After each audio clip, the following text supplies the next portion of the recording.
going on, guys? It's your boy KC Fowler, one half of the Fowler's podcast, host of the Melanin Warriorz podcast. I know I've been gone for a little minute for all my loyal fans out there, but we back and we're going to keep it going with the ancient gods of Egypt. This time we're talking about Set. So let's go ahead and jump into this.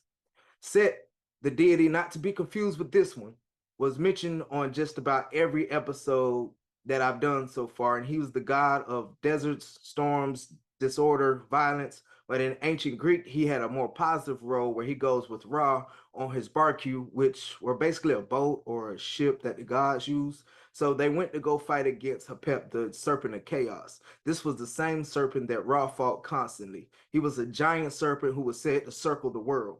So my Norse mythology fans sound real familiar, doesn't it? Let's keep going. But Set was said to be the protector of Ra during these battles, often taking on the disguise of Horus in many of the depictions of him. Now, during the second intermittent period of ancient Egypt between 1650 and 1550 BCE, the people known as the Hyksos were in control of Lower Egypt and ruled the Nile from Avaris and chose Set to be their god. He was then worshipped as the chief god amongst these people. The Hyksos king, Apophis, worshipped him exclusively, saying he chose Set and he was not going to worship any other god. Even after this king was overthrown by Hamosi the first, the cult of Set, they still flourished. And the Hamosi that were stationed near that area became part of Set's priests. So let's fast forward a bit. In the 19th century, during Ramses the First rule, he had very strong ties to Set due to his family being a part of this original cult. Several of the kings after him were even named after Set and even had one of their garrisons hold Set as the primary deity, where Ramses II erected the year 400 stela at Pi Ramses, honoring the 400th anniversary of the cult Set.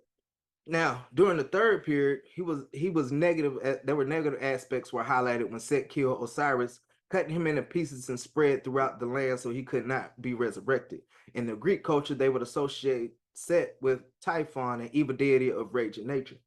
So the conflict with Horus, probably one of the biggest myths about Set and their fight for the Egyptian throne. It was mostly violent, which was also considered a legal judgment by the Ennead, which were 9 other Egyptian deities who decided who would inherit the kingdom of Egypt.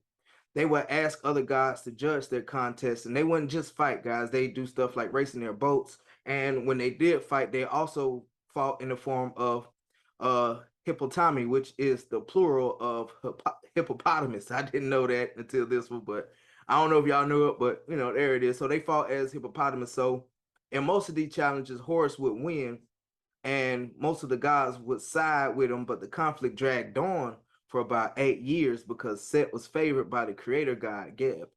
In one of these battles, Isis, which is Osiris's mother, even attempted to harpoon Set while they was, tangled up into their fight. But instead, she actually hit Horus with the harpoon. And because after he was hit with the harpoon, he was so enraged that he ended up cutting off his own mother's head. He was so pissed off. So the god Thoth replaced her head with a cow's head, and that is why, if y'all seen any pictures or anything of Osiris, she's depicted of wearing a horned cow headdress because of her head being replaced with a cow's head. And honestly, guys, there were other battles that Horus and Set had that I thought about putting in here for you guys, but it was a little bit too graphic for some of my viewers. I know I got some younger viewers out there, so I wasn't going to put that on here, but there were so many others, and I just chose not to cover them, but you guys can definitely go take a look at that. Set was a very interesting god, but the god of the Red Lands or the Red Sands, however you want to put it, Set was truly what I would call a two-sided deity. He was worshipped and seen as a protector and seen as a villain who did horrific things to both Osiris and Horus during their many battles. Either way, he was one of the most complex of the deities covered here so far, in my opinion. So you guys go ahead and leave the comments and tell me what y'all think about these gods of Egypt so far. The Melanin Warriorz podcast is going to take a little break from the gods of Egypt and go ahead and hit y'all with some more Melanin Warriors of the past. But y'all let me know what y'all think so far, man. And make sure you subscribe, like, share to the Melanin Warriorz podcast, the Foul Language podcast too, man. Some good content going on up there, man. Follow us on TikTok, Instagram, Facebook, the Melanin Warriorz podcast, the Foul Language podcast. And remember, either you're going to stand for something or fall for anything. It's your boy.